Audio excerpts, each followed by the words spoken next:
Дэлхийн монголчуудын Эмдэл радио 88-ны урлагийн дээр сугаатруулан сонсож буй эрхэм таны энэ өдрийн амар амгалан дахин айлтгая. 7 өнөө бүрийн даваагаас баасан гарын ягн цаг мөчөөд радион 3 дугаар студиэс урлагийг мэдрээ гэж сураатагаар сонсдог урлаг нэвтрүүлэг маань эрхэм сонсогч танд шууд хүрдэг. Яг одоо Улаанбаатар хотод 16 цаг 12 минут болсон. Өнөөдөр 2025 оны 3 дугаар сарын 20-ны пүрэв гарагийн сонсдог урлаг нэвтрүүлэг үндэсний урлагийн болон гараа хүрэхэд бэлэн болсон байна.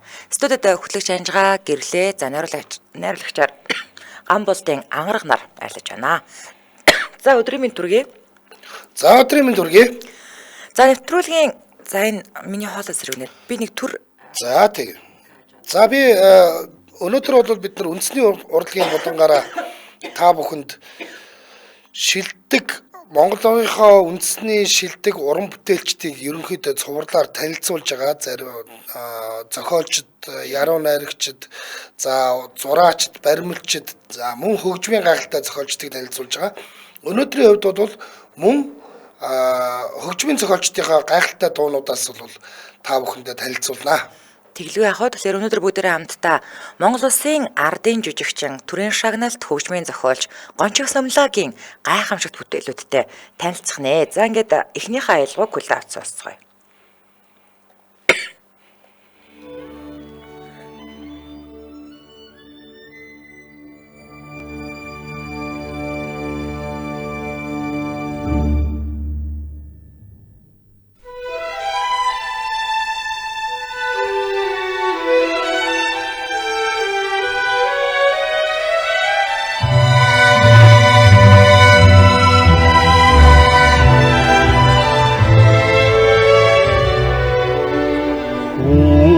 등 탁상 살디게 바냐고 훈니 노트깅 한가요다고 에후스등 탁상 암라게 terminego 에후랭에 줄히니 오야요다고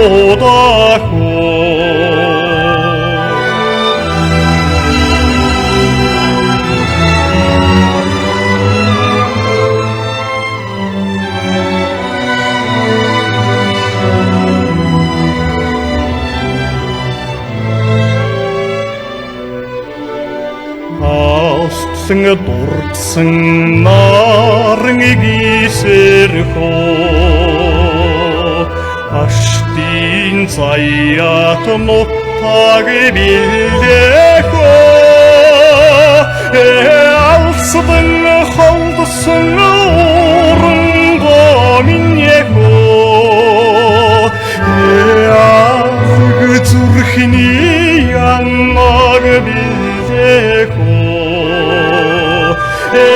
алсдан холдсон урангоо миньяхөө аг зүрхний яннаг билдэхөө салхин сэнсрэн. За дөнгөж сая бид бүхний хамтдаа хүлээн авч сонсон энэ дуу маань жаргаах зүрхэн гэдэг дуу. Яа, үг мөг бол нэрээ гайхалтай. уралж байгаа юм дөө. Төрийн шагналт ардын жүжигчин Сэмбийн Гончиг Сомлагийн хөгжим, соёлын гай зүтгэлтэн Жамцын Бадрагийн шүлэг жаргаах зүрхэн дууг Улсын дөр бүжиг эрдмийн театрын дуурийн гоцлооч Бямжавын Гомб очрын дуус байлбараар бүгдээрээ хүлээн авч сонслоо. За 1920 дугаар зууны сод хөгжмийн зохиолч Гончиг Сомлагыг жаргаах зүрхэн, бодол, хайрын дуу тэргүүтэй аялгуу, за униар татсан уулсын дээгүүр динжийн ногоо дуугаар нь бол ард түмэн маань бол антахгүй. Тэгэхээр Монголын хөгжмийн айс авыг нэмэн дүргэлсэн түүний авьяас бэлэг бүтээл төрөл мэдээж хитгэн аялгуугаар хэмжигдэхгүй шүү дээ. За тэгэхээр дөөр, за дуу, бүжгэн жүжиг, симфон, цөөхөл хөгжмийн зохиол, киноны хөгжим, романс гэд хөгжмийн бүхэл төрөлд жигд төрөн бүтээсэн энэ гайхамшигтай үний бүтээлүүд одоо ч бидний дунд за цаашид ч гэсэн ишгэлсээр л байх болно. За харин нийтэд нь ингээд уран бүтээлийн бүр нийтэд нь ингээд сонсоод үзэх юм бол жаргаах зүрхэн дууны үг шиг нэг юм өтгөн ман татсан хангаад очихсан юм шиг Тийм тий. ээ. Хөх уулсын дунд зогсоод байгаа юм шиг ийм мэдрэмж буудаг. Тэгээд орчлонгийн жам ёс утга учир мөн чанарын тухай эршгэлэг шиг санагдаж одоо ирэхгүй санаа бодолд инсэлтгээ гэж бас бичсэн байлээ. За тэгээд энэ дууны эхний дөрвөн мөрт буюу хүдэн татсан сардаг байна хөө. Хүний нутгийн хангаа юу даах вэ? Хүслэн болсон амраг тэрминэхөө хүрэн зүрхний уяа юу даа гэд жаргах зүрхэн дууг эрхлэхэд хин нэгнийг өгүүлэн дурсахгүй за өгүүдэл хүдэн татсан тэр хөхөөстэй хөдөөтэйш бодол зүгэлэхгүй байх аргагүй байдаг тийм ээ. За гонжиг сумлаа хөгжмийн зохиолч залуудаа нэг эмэгтэйд бүр ингээд сэтгэл алдраад За яг ингэж явахдаа л ерөөсөө энэ дууныхаа аялгауг зохиосон юм байна л да. Тэгээд яруу найрагч бадраагод санал тавьснаар үг нь мэндэлсэн ийм түүхтэй дуу юм байна. За гонжиг сумлаа хөгжмийн зохиолч 16 настайдаа улсын багшийн сургуулийн яочин хөгжмийн ангид Монголын анхны одоо яочинчдын нэг болох Дарштэлэг багшад шав орж байсан түүхтэй. За тэгээд тэрээр багшигаа ээжгээ санаж за үгийг нь бас дуулууртай сонсож бүр ээжээ гэж дуудан хүндэтгдэг байжээ. За түүний дууны уран бүтээлийн гараа Хөдөлмөрийн Баатар ардын уран зохиолч Баас тухайн шүлгээр бүтсэн хурагчин дуу байсан. За хамгийн анхных нь хөгжим гэсэн үг шүү дээ тий.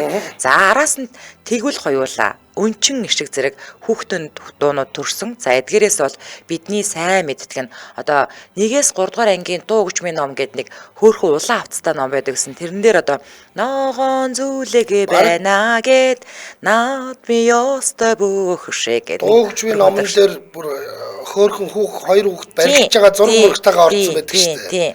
Хамаагүй чанга унгаавал харин би ч нуурлан шүү гэд. За ийм дуу байдаг байлаа. Тэгээд хүүхэд багчуудын сэтгэл тоногшож тэдний хүүхдэд, хөгжөөнтэй, сониуч гайхам үйл байдлын тухай өгүүлэхийн дуунаас хоошох олонний анхаарлыг татсан бүтээл нь Чамайг үдээ гэдэг дуу байсан. За 1940 онд болсон улсын анх дугаар дууны уралдаанд энэхүү бүтээлээрээ байр эзэлж за нэгэнтээ одоо дууны хөгжимд өөрийн байр суурьтай болж байгаагаа баталж чадсан байдаг. За цаашлаад намрын шүн, хунгийн дуу, эхийн гар дээр өрмөн байна, ширээ нуур, цватар дуу, өргөн хангаай нутаг одоо нутаг гэдэг дуунуудыг сонссон бол Монгол Улсын Хөдөлмөрийн Баатар хайдуугаан дуусан ээжтэй дуунуудын одоо сэтгэл тоногсон тэр сайхан аялгуунуудыг бүгд одоо гонжиг сумлаагаан сэтгэлээс урсан гарч байжээ. За гонжиг сумлаагаа нэг юм үсээ толитлэн самнаад хослоо жимбитл нүмсэн яг тэр залуухан төрхөөрөө хөгжмийг нь бичсэн манай аялгау гэд киноныхоо ясагт хийл тоглож удирдаач хийж байгаагаар орсон байдаг. Та өөрийнхөө хөгжмөдүүдээр манай аялгауг ярьсан шүү дээ тий. За яг тэр дунд явж байгаа.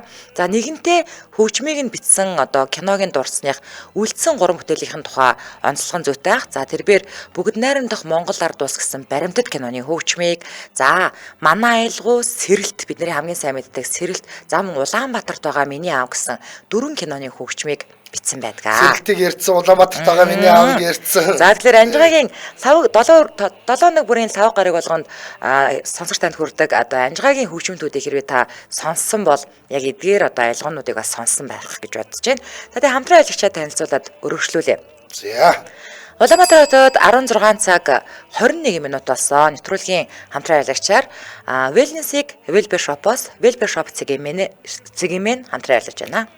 За, угнаасаа энэ wellness гэдэг зүйл нь өөрөө эрүүл байх те, гоо сайхан байх, сайхан арьстай байх гэдэг маш олон зүйлүүдийг агуулдаг юм байна. Ер нь ингээд хүн өөрөө ингээд нэг гэрэлтэж чинь гэдэг чинь wellness юм байна шүү дээ. Дотроос оож гаднаасаач гэрэлтэн. Тэгэхээр энэ таныг дотроос ч гаднаас ч гэрэлтүүлэх бүхнийг Wellbear Shop танд өгж байгаа гэдэг үднээс wellness-ийг Wellbear Shop-оос гэдэг ийм гоё ураатай юм байна. За бидний ялангуяа бүсгүүчүүд бидний хамгийн сайн мэддэг одоо үс арчилгааны бүтээгдэхүүний брэнд хэм бол Vela Londo хоёр бол яалтч хүмүүн гэхдээ одоо бид нар зөвхөн үсний будгаар нь бол мэддэг байсан бол эн чинь ингээд та хэрэг үс чинь ингээд орсон бол үсний чинь хууханд нэх гой сэнгэнсэн гаатай амьд үрхээд тэгээд массажлж байгаа сайхан эндүүдэж сэнстэнгүүтээ дараа дараа нь ардаас нь ингээд синстэд дуусангууд эндүүдэд дуусангууд ингээд ёонжод идэг штэ тий. Тэнгүүд бас ингээд нэг юм зацч мацаал.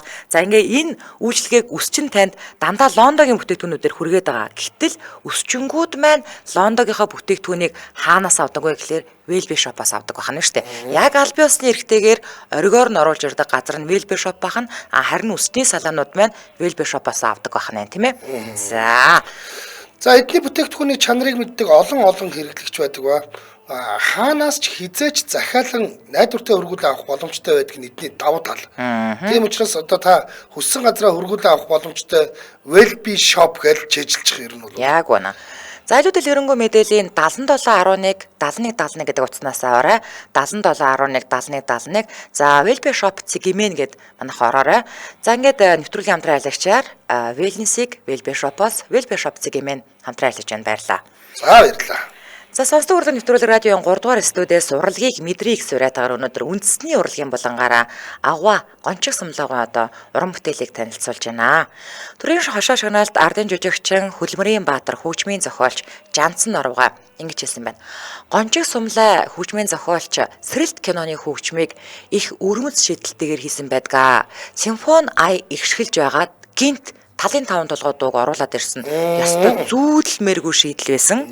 За харин Улаанбаатарт байгаа миний аав кинонд бол ардын хөгжмийг зохиолын дуутай сүлсээ. За ингээд кинонд шууд униар татсан уулсын дээгүр дууг өөрөө зохиогоод оруулаад ирсэн. Тэгээ киноны хөгжмийнх нь нэг онцлог нь үйл явдал өрнөл зохицуулан аялгаугаа бичдэг гэж ярьсан байдаг. Байвлыг төлөөс гэж атсан дотор тийм. Жансан жоо яасан ч гоё залуу хүн байсан тийм. Яг л нэг баригадаар ингээл яваа хамт олон уран бүтээлчд л явж байгааг бүр ингээд үнэхээр гоё мэдрүүлж чадчих байгаа байхгүй тий. За Бүнэрэнт Монгол ард улс баримтат киноны хөгжмийг тэрээр Москвад сургуулаа төгсөж ирээл бичсэн байдаг бөгөөд тус бүтээлээрээ олон улсын баримтат киноны наадмаас шилдэг хөгжмийн тусгай шагнал хүртсэн байдаг. За харин хамгийн анхны төгөлдөр хуурын бүтээлд нь бол бодол гэдэг аяз байна. За бодол бол сонсогчдын сонсож одоо бодлоо хөөрүүлж тайвширдаг ийм гоё дотн бүтээл.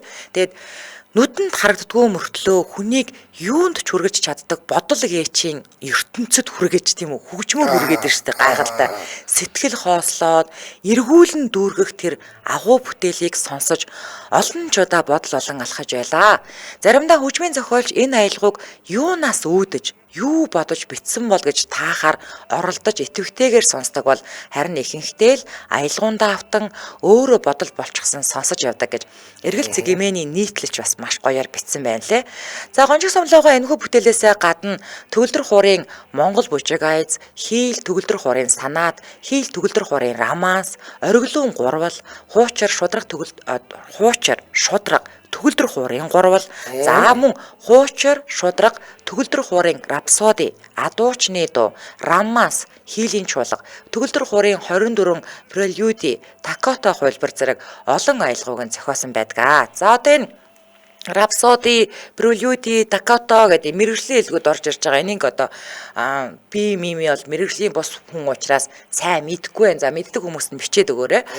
За мөн төгөлдөр хуурт зориулсан ардын дуу найруулах бэсрэг хэлбэрийн 200 орог бүтээлэг бол туйрвсан байдаг. Тэгээд их зохиолч маань 1961 онд ган хуйг бүжгэн жүжигээр бүгд найрамдах Монгол ард улсын төрийн шагнал, 1965 онд бүгд найрамдах Монгол ард улсын урлагийн гавьяа зүтгэлтэн, 1971 онд бүгд найрамдах Монгол ард улсын ардын жүжигчин цол, 1975, 1985 онуудад Сүхбаатарын одон, 1975 онд Зөвлөлт Талбайд улсын улс төмний найрамдлын одон, 1983 онд Монголын хөгжмийн зохиолчдын эвлэлийн шагнал хүртэж, 1975 онд бүгд найрамдах арчилсан Герман улсын урлагийн академийн сурвалжлагч гишүүн болж исэн байна. За 1981-ээс 1985 онд бүгд найрамдах Монгол ард улсын ардын хурлын депутатаар сонгогдсон арилж байсныг нь бол хэлхэн зүйтэй байх. За тэгэхээр энэ эрхэм хүн орчин цагийн хөгжмийн тулгын чулууг тавилцаж ард түмнийхээ одоо урлан ургуулах их авьяас бэлгээр бүтсэн олон зууны хөгжмийн хүчлийн уламжлалыг өрн дахны соёл иргэншлийн гол ололт болсон сонгомл хөгжмийн дэвшилттэй холбож манай хөгжмийн урлагийг шин төвшөнд авчирсан шинжлэгчдийн нэг нь байлаа. За та ярьж байгаарай. За. Үнэхээр одоо юу гэдэг өнөөдөр бол бид нар малын эмч мэрэгчлээ хүн хэрхэн Монголын сонгодог урлаг, хөгжмийн урлаг, театрын урлагийг хөгжүүлэхэд өргөн их нөлөө үзүүлж, үнж баршгүй хувь нэмрээ оруулан бүр тулгын чулууг нь тавилтсан хүмүүсийн нэг болсон энэ тухайн намтрыг нь бол та бүхэндээ ярьж өгч байгаа шүү. Яг үнэн. За баярлалаа. За өнөөдрийн үндэсний урлагийн булангаа өргөхдөө эргэлт цэгийн болон игүр эмийн сайтаар гарсан мэдээлэл нийтлэлийг бас ашиглаад энэ хоёр сайтаас талархснаа илэрхийлье. 2024 оны 6 сарын 10-нд игүр цэгийн сайтаар гарсан нэг мэдээлэл байна л да. За ардын жүжигчин Гончиг Сумлаа гэсний охин Монгол Улсын гавьяат жүжигчин Төгөлдөр хуурч Эрдэнэ чимэг Пош улсад Ахмадыг асрах газар амьдарч байгааг инээ одоо. За тодруулбал Залев Жиганский дэх өндөр насны сеньор Марина асрамжийн газар амьдарч буй 80 настай их зохиолчийн охин Төгөлдөр хуурч Эрдэнэ чимэгтэй тус улсад суугаа элчин сайдын яамнаас очиж золгож хүндэтгэл үзүүлсэн тухай мэдээлсэн байлээ. Тэгээд энэ бүр зургийг нь оруулчих. Залуудаа ийм хүн байсан юм байна.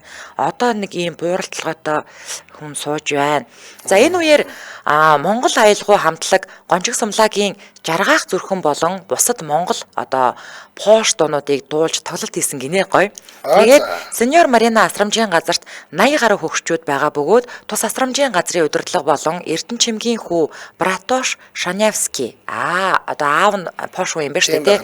Элчин сайдын яамныхныг угтан авч хүрэлцэн ирсэнд бас талархал илэрхийлсэн байлээ. За Эрдэнэ чимэг нь Монгол улсын анхны дээд боловсролтой Төгөлдөр хуурч гэгддэг гинэ. За ингээд 50 жилийн тэртээ Варшавт болсон олон улсын Төгөлдөр хуурчдын одоо Шопены нэрэмжит наадамд оролцож байсан юм байна. Тэгэхээр их зохиолчийн охин маань өдгөө Пош улсад амьдран сууд юм байна. За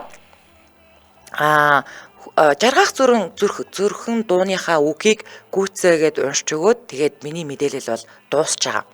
За эхнийх нь бадгийг бол би түр уншаад өгсөн шүү дээ. Одоо хоёрдугаар бадгаас нь эхэлжээ. Алтран тусах наран гисэрхөө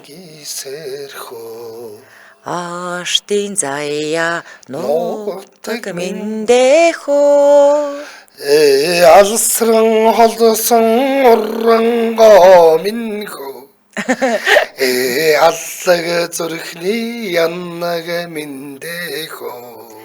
За тэгээд дахиад хоёр дахь давтаад дуулж байгаа. За тэр YouTube дээр энэ балгаваа өөрийгөө гоё дуулдаг гэж бодсон юм уу хайшаа гэсэн. Энд чинь зүгээр ингээ уушгаар аяндаа аян орж ирээд ингээ дуулагдаад байд юм аа. Гоё дуулдагтаа биш. Ингээд аяндаа ингээ дуулагдаад байд шүү. Монгол хүмүүс чинь нэг дуулмаар санагддаг баг. Харин яг чаддаг хамаарад шүү. Яг гуна. За будан татсан халил байна хөө. Бусдын нутгийн хавтгаа юу даах вэ? Буцсан харсан учрал ирнэ хөө. Булгих зүрхэн жаргаах шүү дээ хөө. Буцсан харсан учрал ирнэ хөө. Булгих зүрхэн жаргаах шүү дээ хөө гэж дуу маань дуустгаа. Буцсан харсан учрал ирнэ хөө. Булгих зүрхэн жаргаах шүү дээ хөө. За баярлалаа. За одоо нэвтрүүлгийнхаа дэмжин ажиллагчийг танилцуулсны дараа бүгдээрээ хамтдаа жаргаах зүрхэн дуугаа хэсэгхэн сонсоод үргэлжлүүлээд 1978-аас 1979 оны хооронд бичигдсэн Төгөлдөр хуурын одоо тэр 24 прелюдик гэх бүтээл байгаа шүү дээ. Энэ стайвын мундаг Гончиг Сумлаа Бах, Шопен, Шостакевич, Дебаси зэрэг энэ дэлхийн сонгодгуудын тэр онцгойрол чанархлыг их нутгийнхаа хөрсөнд Монгол аялгаутай хоршуулан Төгөлдөр хууранд зориулан бүтээсэн ийм мундаг бүтээл юм байна. За энэ бүтээлээс нь хэсэг сонсоод тэгээд анжаагийн одоо мэдээлэл рүү орсоноо бүгдээрээ. За тэгье. За одоо би чинь дэмжин ажиллагчаа танилцуулна тийм ээ. За Улаанбаатар хотод 16 цаг 31 минут болсон. Нэвтрүүлгийн маань дэмжин ажиллагчаар National Life дэмжин ажиллаж байна. За National Life даатгалын ипотекийн зээлдэгчийн амь насны даатгал нь бүх төрлийн шалтгаан төвчний улмаас, за мөн гинти ослын улмаас амь насаа алдах, түнчлэн хөлмөрийн чадвараа бүрэн алдах зэрэг тохиолдлуудад зээлийн үлдэгдлийг нөхөн төлж таны гэр бүлийг санхүүгийн эрсдлээс хамгаална. Нутас нь 7011 33 66 7011 33 66. Ингээд нэвтрүүлгийн дэмжин ажиллагч National Life даатгал баярлаа. За баярлалаа. За сонсдог урлаг нэвтрүүлэг радиогийн 3 дугаар студиэс урлагийг мэдрийг сураатаагаар өнөөдөр үндэсний урлагийн булангаараа аваа гонжиг сумлагын хөгжим уран бүтээлээс танилцуулж байна.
Тэнгэртэй цасан уулзнаа тулсан цагаан торгон өмсгөлдөн цаацэг чимиг сагсуусан цагаан торгон өмсгөлдөн цаацэг чимиг сагсуусан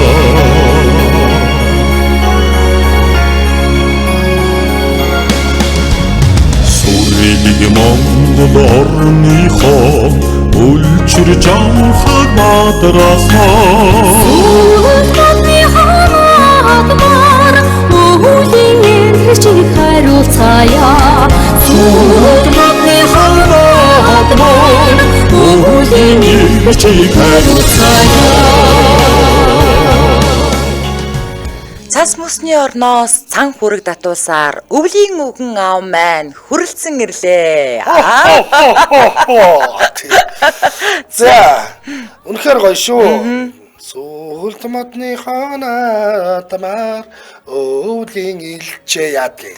Мэдгүй би энэ дууг ирэхээр энэ дуу дуулахаар л явж ирсэн бүх шинжил дээр өвлийн үг аав орж ирдэг. За, саяны бидний сонссон хөлбөр бол төрийн шагналт хөгжмийн зохиолч гонжиг сумлагийн хөгжим Бадрагийн шүлэг Монгол улсын ардын жүжигчин төрийн шагналт хөгжмийн зохиолч гонжиг сумлагын 100 жилийн ойд зориулан дуулсан Зангадгай мөн хишиг баяр дэлгэр маань хамтраад дуулсан энэ хөлбөр байгаа шүү. За тэгээ би түрүү хэлсэн малын эмч мэрэгчлээ хүн яаж яваад ингээд Монголын хөгжмийн ноён оргил болоод тулгын чулуунуудын нэг болтлоо явсан бэ гэдэг талаар. За их зохиолч Сэмбийн гонжиг сумлаа гэдэг хүн бол 1915 оны 2 дугаар сарын 18-нд Баян-Хонгор аймгийн Үлзийт сумын Ихэн хашаатын худаг гэдэг газар өссөн байгаа юм. Төрж өссөн. 1928-аас 1930 онд Баянзүрх уулын хошууны баг сургуульд суралцсан. 1930-аас 1933 онд багшийн сургуульд, 1933-аас 1937 онд Ирхүүд сурч байхдаа хөгжмийн курс төгсөж, Ирхүүгийн радиогийн найрал хөгжмийн гишүүн болсон ийм түүхтэй юм байлээ. За. Гэхдээ сурсан мэргэжил нь бол огт өөр. Ирхүү хотод мал эмнэлгийн техникумд суралцаж, малын эмчээр төгссөн байна. 37-аас 39 онд Өмнөгов аймгийн Луус суманд малын эмчээр ажиллаж байсан. За. За 39 онд Улаанбаатар хотод орчуулагч багш 1940-с 1943 онд улсын цэрэгт хөгжимчнөр ажиллаж байгаад хоош сургуульд явсан юм байлээ. Ингээд 43-аас 50 онд Москвагийн хөгжмийн их сургуульд хөгжмийн зохиолч удирдагчийн мэргэжлэр суралцж ингэж төгссөн. Нөгөө консерватор төгссөн мундаг хүн гэж. Хөгжмийн их сургуулийг нь төгссөн ийм хүн багамаа. Гончигсомлогоо эмч хүн байдлаа уран бүтээлээ төрүүлж эхэлснээрээ манай Монголын хөгжмийн ертөнцийн алтан үеийн ахмад уран бүтээлчдийн тоонд 109-оор нэр төртөө бичигддэг ийм хүмүүсийн нэгэ. 1939 онд малын эмч Сэмбийн гончигсомлагийн гараас ноотонд суралцах бичиг гэдэг ном гарсан. Манай шинэ хөгжмийнхний хөгжмийн онолын сурах бичиг гарын авлага нэгэсэндээ цагаан толгой нь болж исэн гэж шүү. Өө за. Ийм ном бичиж малын эмч багтаа шүү дээ. Одоо ч хөгжим бүжигч угаасаа гончигсомлогоо нэрэмжит гэж явдаг штэ тий. Тийм баха. Тийм. За гончигсомлогоо улсын багшийн дээд сургуульд хөгжмийн зохиолчийн нэг ангид багшилж хэд хэдэн хөгжмийн зохиолчийг сургаж өсгсөн байдаг юм байна. Монголын орчин цагийн хөгжимд өөрсдийн өнгө төрх бүтээл төрүүлээрээ бичигдэн үлдсэн хөгжмийн залуу үеийнхэн гэж нэрлээд байгаа юм. Бид нар бас нэлээд хэдийг нь бас танилцуулсан. Бэлэг жаргал, шараа, пүрвдөрж, чин зориг, зөгцөөхэн зэрэг олон бүтээлчийн эхний бүтээлүүдэд зөв бурууг нь заасан улаан харандааны мөр байдаг нь их зохиолч гончигсомлагийн харандааны мөр байсан гэж хэлж болно. Ямар гоё юм те. За гончигсомлогоо сүлд модны наадам, хайрын дуу, Улаанбаатарын тухай гэдэг дуунуудаа бол вальсын эмнэлээр зохиосон. Бид нар вальс иргэдэг, шинжилсэн вальс гэхлээр сүлд модны наадам дуул баг явж идэг шүү дээ. Эдгээр бүтээлдэн гончигсомлагийн иргэний уянгийн дуунууд дотор чансаатаа тооцогддог ийм дуунууд байгаа. За. Их зохиолчийн уурын санд намын тухай дуу, Сүхбаатарын морин цэрэг, найрамдал, Москва найрамдал, инх тайван зэрэг төр улсын өгсөн чиглэлээр бичигдсэн дуунууд бас байгаа юу гэвэл байгаа. За тэгсэн чинь манай оронд хөгжмийн мэрэгжлийн театр байгуулагдлаа. Театр маань юу яаж бүтээх вүлээ гэдэг амин чухал асуудлын нэг байсан. 1951 онд шүү дээ одоо Дөөр бүжгийн Эрдмийн театр маань бол анх ашиглалтанд орж ирсэн. Би нөгөө нэг кинонуудаар л мэдээд байна л да. Яг тэрний дараагаар хийгдсэн бүх кинонууд дээр яг сонгодог урлагийг бүр албан ёсоор гаргасан байдаг шүү дээ. Тийм шүү дээ. Тэгээ манай аялгуугаас эхлэв тийм ээ. Алеко, Багчсран ориглуурт булаг, учиртай гурван толгой, манай нэгдлигэнтэй ер нь яг эднэртэйгээр байгаад ээж бол болохгүй байгаад байсан. Тий. Дуулах драм дутсан, бүжиглэх жүжиг хомсхон ийм л байсан үе байна л да. За үүнийг бид гүйцээх ёстой өөр зам байхгүй гэж үзгээ хурцлж оюунаа зарах үүргийг бол гончигсомлоо өөртөө хүлээлгэсэн байдгийг. За үр дүн нь юу болсон бэ гэх юм бол үнэн гэдэг дөөр ган хуйг хошуу наадам сүнжтмаа зэрэг бүжгийн жүжигийн хөгжмүүд бий болсон байдаг. За энэ бүтээлүүд нь аль ч талаасаа авч үзсэн хөгжмийн жинхэнэ театрын шинэ бүтээл болсон ийм бүтээлүүд дөрвтэй бүтээлүүд байсан гэдгийг бол онцлох хэрэгтэй. Гэхдээ хөгжмийн зохиолч Сэмбийн гончигсомлогоо симфони хийх гэж огт яараагүй байдаг. Энэ төрлөөр нийгэм хүний нарийн холбоо гаргах чадвартай онцгой төрөл болохоор симфони бичгийн өмнө өөрийгөө боловсруулж эрдэм чадлаа хөгжүүлэх ёстой гэж үздэг ийм хүн байсан учраас симфони бичих гэж тэгж их яараагүй байдаг юм лээ. За тэгээ хамтран ажиллагчаа танилцуулж сая юу яасан? Манайхан шинэ лайв руугаа ороод ирээрээ нөгөө нэг радиогийн үндсэн пэйжээр явж байсан учраас зохиогч ирэх гээд хаагдсан уу? Дахиад манай найруулагч шинээр эхлүүлсэн. За Улаанбаатар хотод 16 цаг 40 минут болсон. Нэвтрүүлгийн маань хамтран аялагчаар сайхан амьдрах орчин хүн бүрт гэсвэрээтээр хамгийн загварлаг чанартай бүтээгдэхүүнийг хамгийн хямдар M design тавилгын дэлгүүр хамтран ажиллаж байна.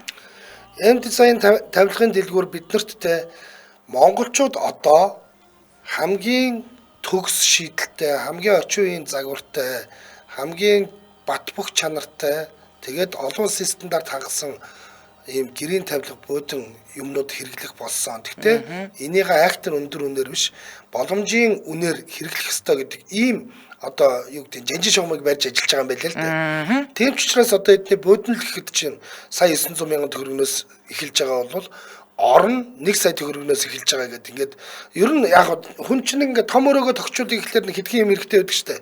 За нэг буудан тэгээд сэтгүүлийн ширээ хэрэгтэй байдаг, хоолны ширээ сандал тавьж за ингэсгээд ер нь болох юм байна гэд. Ингээд том өрөөгөө тогтчулахад нэг 4.5 сая төгрөг орчим төгрөг шаардлагатай гэхэлэр бас боломжийн санагдаад байгаа юм. Тэгэхээр надаа эднийхээс хоёр зүйл таалагддаг. Юу вэ гэхээр бид нэр та хоёр өмнөх нэвтрүүлгүүдээрээ ч гэсэн маш дэлгэрэнгүй танилцуулж байсан эднийх олон улсын стандарт шаардлага хангасан бүтээгдэхүүн борлуулдаг. За үүнийх нь баталгаа олох гэрчилгээнүүдийн тайлбарыг бол бид нэр одоо буудан дээр ч тэр модон бүтээгдэхүүн дээр нь ч тэр ингээд тайлбарлаж өгч байсан. За пудингийн зөөлөвч яг нь пордон яг байна. За тэрнээс гадна интерьерийн үйлчилгээ үзүүлдэгэ. За одоо би ингээд цоошин хов хоосон байранд орлоо. Би өөрөө нүдэн баримжаагаараа энэнд нэг ийм л юм таарах юм байна гэд аваад ирдэг. Нөгөөх нь таарахгүй бол амар хэцүү шттэ. Тэгэхээр би ингээд эдний интерьерийн үйлчилгээг нь аваад за окей гэд тэнгуүтээ эдний бүтээгдэхүүн ч айгу боломжийн үнэтэй учраас эднийхаар одоо ингээд унтлагынхаа өрөөг том өрөөтэйгээ хамт тохижуул болчих боломжтой байгаад байгаа байхгүй юу? Тийм. Та эдгээр шууд хандж болно. Яагаад гэвэл эдгээр тавилгын салбарт 17 жил ажилласан ийм туршлагатай хамт олон байгаа учраас та итгэж болно шүү. За тэгээд илүү дэлгэрэнгүй мэдээлэл нь 9688 6093 9020 65 28 гэдэг утаснуудаас аваарай. За биеэр очиж тавилгаа сонгоё гэвэл Мишель тавилгын хэлтгүүрийн B1B6 A6 тасаг дээр байгаа. Ингээд нэвтрүүлгийн хамтран аялагчаар M design сайхан амьдрах орчин хүн бүртгэс дуурайтаагаар хамтран ажиллаж байна. Баярлалаа. За ингээд нөгөө нэг өнөөдөр бид нар нийт хөгжмийн зохиолч Сэмбийн гончиг сумлагийн талаар ярилцж байгаа, уран бүтээлийг танилцуулж байгаа. Нөгөө сургууль төгсөж ирснээс хойш симфони бичих гэж яараагүй байсан хүн. Яагаад гэвэл энэ хөгжмийн их сургуулийг дүүргэснээс хойш 14 жил шургуу хөтөлбөрлөж байж анхныхаа симфониг төрүүлсэн нэгдүгээр симфони юм. Гончиг сумлагийн нэгдүгээр симфони. Сонсоход л их нутаг бодогддог энэ симфони мөрдөржийн миний их орон симфоноос он цагийн хувьд дараа нь орох Монголын 2 дахь симфони үлээ. Миний их орныг бол Монгол үндэсний 1-р симфони гэж бид нар танилцуулжсэн шүү дээ. Хөгжмийн зохиолч амьдралынхаа сүүлийн жилүүдэд хөгжмийн өргөн боловсрал, мэрэгжлийн чадвартай тулгуурлан хөгжмийн гоцлбор концерт нэлээд идэв бичсэн байдаг юм байна. Гончиг сумлагын нэг баатарлаг гавьяа байдаг юм байна. Тэр нь 1957 онд Монгол ардын нийтэд дуулагддаг 92 дууг байгаагаар нь цаасан дээр буулгаж хэвлүүлэн тарааж ард түмнэрээ зөв буруу эсхийг эхлээд шалгуулж л тэ. Энд тэнд янз янзаар дуулагдаад байсан. Тэднийг ингээд байгаагаар нь одоо яг ингээ өөртөө нь байгаагаар нь юу хагаад дараа нь ингээд 57 онд 92 дууг гаргаад цацсан байна шүү дээ. Хүмүүс танилцуулсан. За энийг шалгаадах гээд. Тэгээд дараа нь 1961 онд ийм дуунууд байдагтай танилцсан уу гэд зөвлөлтөд хэвлүүлж исэн гинэ. За. Бүгднийг ингээд ард түмнэр редакторлуусныхаа дараагаар ямар мундаг юм бэ те. За. Энэ зоримгийн алхмынхаа дараа дуучид хөгжимчдөд зориулж аяыг нь хэвээр үлдээж найруулж бичиж эхэлсэн байдаг. Их зохиолч маань 1991 оны 11-р сарын 25-ны өдөр Улаанбаатар хотод 76 наснда тэнгэрт дэвшсэн. Одоо бид нар Улаанбаатар хотын хөгжим мужийн коллежийг хөгжмийн зохиолч Гончиг сумлагийн 80 насны ойгоор нь нэрэмжт болгосноор нь бол харж байдаг. Энэ бол 2005 болон 2015 онд их зохиолчийн 90 болон 100 жилийн өргөн дэлгэр зохион байгуулахад бол үнэхээр том түлхэж болж өгсөн байдаг юм байна. Хөгжмийн зохиолч Гончиг сумлагийн ач хүү 1979 онд төрсөн Хайдар гэж хүн байдаг юм байна. Энэ хүний ч юм биш үү? Тийм байна. Энэ хүний эргэлт хэмээн цэг хэмээнд өгсөн ярилцлага байна. Түүнийг нь уншиж өгье. Өвөө минь намайг 12 настай байхад буюу 1991 оны 11-р сард өөд болсон юм аа. Ухаан орсон үеэс хойш тооцвол өөтэйгөө өнгөрүүлсэн 6-7 жилийн дурсамжлал надад байдгийн шүү. Өвөө намайг миний нарийн бичгийн дарга гэж соллоод байнга дагуулan явдаг байлаа. Тэгж явахдаа би тухайн үеийн мундаг бүхэл хөгжмийн зохиолчдыг мэддэг, таархаараа мэдлдэг, найзан шахуу болцсон байсан. Өвөө өглөө 5 цагт босч хөгжмөө бичээд бичсэн бүтээлээ эргэн харж засарч сайжруулдаг өдөр бүрийн тогтсон хуваартай. Ховын зохион байгуулалт маш сайтай уран бүтээлч хүн байсан шүү. Гэхдээ ганц ажиллаа л хийгээд байх байхгүй. Гэр бүлийнхэнтэйгээ цай уух, яриа өрнүүлэх цагийг ч өдрийнхөө хуваард заавал багтаасан байдаг байлаа. Харин хуваар тэглэмээ өөрчлөх дургуун хүн байсан. Мөн шав нартаа тусалж дэмжиж зөвлөгөө өгөхөд анхаардаг байсан. Өвөө минь альва ямиг хийхдээ сайн хий гэж үргэлж хэлнэ. Өөртөө болон шав нартаа ч өндөр шаардлага тавина. Монголын мундаг бүхэл хөгжмийн зохиолч нар өвөөгийн шавь нь байсан. Өвөө тэдэнд ганц хөгжмийн эрдмээс гадна ганган хувцсалдаг, цэгцтэй, герман хэлийг төгс сурсан, монгол бичгээр уран бичдэг, их хэлээ сайхан эзэмссэн гэд олон ур чадвараараа өдгөр дуурайл нь болдог байсан юм а гэж. Ингэж дурсан ярьсан байдаг юм. За. Герман хэлийг төгс эзэмссэн, монгол бичгээрээ уран бичдэг. Ямар сандал тэр нэг Германы хөгжмийн академи бүр сурвалжлагч гишүүн байх бай тий. Мундаг гайхалтай. За харин түүний ээжтэй болон жаргах зүрхэн дууг нь дуулсан ардын жүжигчин Зангадгай ингэж хэлсэн байдаг юм байна. За. Хайр сэтгэлийн дууг дуулах би ч бас залуухан байжээ. Симфони найрал хөгжимд гончиг сумдаагаа найруулга хийгээд би дуугаа шинээр сураад л гончиг сумдаагаа их соёлтой сайхан хүн байсан юм шүү дээ. Дууныхаа нот дээр уугурж монгол бичгээр авьяаст нөхөр зангадын хоолойд зориулан бичсэн гончиглос сумлаа гэж бичээд өгч байлаа гэж. Өө бүр Яг Зангадгай хоолонд тааруулаад ингээд хөгжмөө зохиодсон байсан байгаа тийм байна. Тэр чинь манитийн хоолой яаж чөрхөвдөд одоо сүүлийн үеийн залуучуудын бол сайн мэддгээр бол маралчингоо бүр уралсан ш жаргах. Тэгсэн алсан ш. Янзын дулсан штэ. Янзын дулсан шүү. За тэгээд ийм мундаг хүн байна. Энэхүү Монгол улсын ардын жүжигчин, Монгол улсын төрийн шагналд хөгжмийн зохиолч Гончиг Сумлаа гэдэг хүн бол анх ингээд малын эмч мэрэгчлээ хүн байсан бол өнөөдөр бид нар Гончиг Сумлаа гэдэг хүнийг бол Монголын сонгодог урлагийн ноён ориглуудын нэг гэдэгтээ бол марахгүйгээр ингэж Батнот итгэдэг болсон. Ийм л сайхан төвхтэй үе юм да. Тэгэлгүй яах вэ? За тэгэхээр одоо нэвтрүүлгийнхаа төгсгөлд сонсгох аялгау маань ямар аялгау байгаа вэ анжгаа? За одоо бид нар ингэ. За мэдээж нөгөө сүлт модны наадам дууга ахаад нэг жоохон сонсон. Үүний дараагаар 1964 онд бичигдсэн 1-р симфониос сонсгоо. За энэ бол яг ингээд Монгол нутгийг харуулсан ийм гоё бүтээл байгаа.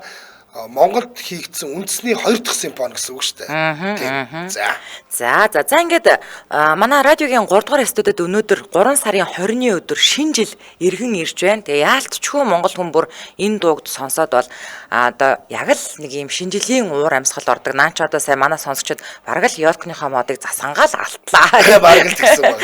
За тэгээд энэ хүрээд 2025 оны 3 дугаар сарын 20-ны Пүрэв гарагийн сонсдог урлаг нэвтрүүлэг радион 3 дугаар студиэс урлагийг мэдрий гэсэн уриатаагаар үндэсний урлагийн болонгаараа шууд хүрээд өндөрлөж байна. Нэвтрүүлгийн маань хамтран аялагчаар сайхан амьдрах орчин хүмүүрд гэсэн уриатаагаар хамгийн загварлаг чанартай бүтээгдэхүүнийг хамгийн хямдар эм дизайн тавилгын дэлгүүр за мөн Wellness-ийг Wellbe Shop-оос Wellbe Shop цэгийн маань хамтран ажиллаа. Баярлалаа анжгаа.